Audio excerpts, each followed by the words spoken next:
भोपाल से खबर, AIIMS doctor case में बड़ा अपडेट सामने आया है। इस अपडेट ने पूरे हॉस्पिटल मैनेजमेंट में हड़कंप मचा दिया है। आत्महत्या प्रयास की जब जांच हुई तो ये पता चला कि डॉक्टर रश्मि, जिन्होंने सुसाइड करने की कोशिश की थी, डॉक्टर रश्मि ने एनेस्थीसिया का हाई डोज दिया था और इसके चलते 7 मिनट तक उनकी धड़कन बंद रही। इसके साथ ही ब्रेन की कोशिकाएं भी गंभीर रूप से एनेस्थीसिया के ओवरडोज के चलते क्षतिग्रस्त हो गई। एमआरआई में ग्लोबल हाइपोक्सिया ब्रेन की पुष्टि हुई है।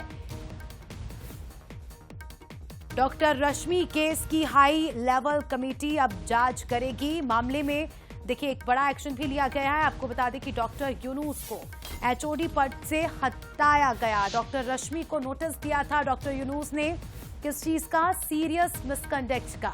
और अगर डॉक्टर रोशनी के बारे में बात करें कि कैसा कैरेक्टर था उनका, तो काफी मददगार थी, कई सारे लोगों का वो फ्री में इलाज करती थी, काफी पोलाइट थी। और इस तरह की डॉक्टर्स को अगर सीरियस मिसकंडक्ट का कोई नोटिस देता है तो कहीं ना कहीं ठेस पहुंचती है, इंसान परेशान होता है।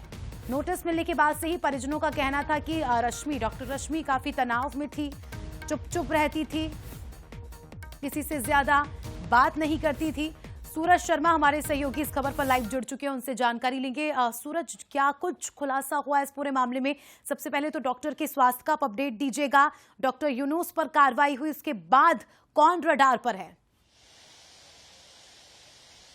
देखिए, डॉक्टर रश्मि की स्थिति अभी भी गंभीर बनी हुई है, लेकिन जिस गंभीरता के बाद डॉक्टर जो एसोसिएशन है उन्होंने कई बड़े फैसले लिए हैं। एम्स में खासतौर से एक अंदर इंटरनल विभागीय बैठक भी हुई, उसमें डॉक्टर यूनुस को हटा दिया गया, यानी कि वो, और इसके साथ ही जो एचओडी के जो डिपार्टमेंट थे उसको 2 पार्टों में भागा गया, यानी कि जो एनेस्थीसिया डिपार्टमेंट है उसको 2 भागों में पार्टिसिपेट किया गया है, जिसकी जिम्मेदारी अलग लोगों को दी गई है। इसके साथ ही जो एम्स में टॉक्सिक वर्क कल्चर होता है, इंटरनल पॉलिटिक्स होती है, उसको लेकर भी एक हाई लेवल कमेटी बनाई है कि डॉक्टर्स के बीच यदि ऐसा कुछ प्रकार से जो इंटरनल पॉलिटिक्स चलती है, किसी प्रकार कोई मानसिक दबाव देता है, कोई प्रताड़ना देता है, कोई डोमेस्टिक वायलेंस का उल्लंघन होता है, तो कहीं न कहीं ऐसे मामलों को लेकर एक टीम का गठन भी किया जा रहा है, जो कहीं न कहीं डॉक्टर्स से बात करेगा। यदि उन्हें कोई समस्या है किसी हाई लेवल के डॉक्टर से, अपने एचओडी से, तो कम से कम अपनी बात रख सकता है, क्योंकि ये पहला मौका नहीं है। एम्स में हमने पहले भी देखा इस प्रकार की घटनाएं हुई हैं, जिसमें खासतौर से ओवरलोड वर्क कल्चर की बात हो, जो मेंटल प्रेशर है उसकी बात हो, तमाम अलग अलग तकनीकी कारण रहे जिसके चलते इस प्रकार के घटनाक्रम सामने आए हैं। शायद ये कारण है कि पहला मौका नहीं, इसके पहले भी हमने देखा, चाहे हमीदिया मेडिकल कॉलेज हो या एम्स हो,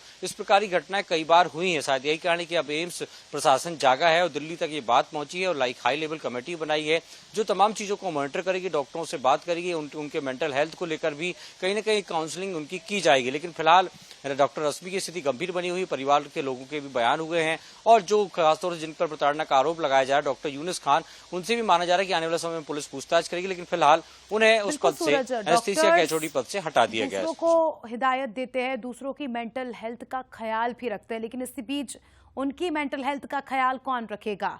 वो किस चीज से गो थ्रू कर रहे हैं, उसका ख्याल कौन रखेगा? ये भी एक बड़ा सवाल अब खड़ा होता है। शुक्रिया आपका जुड़ने के लिए और जानकारी के लिए।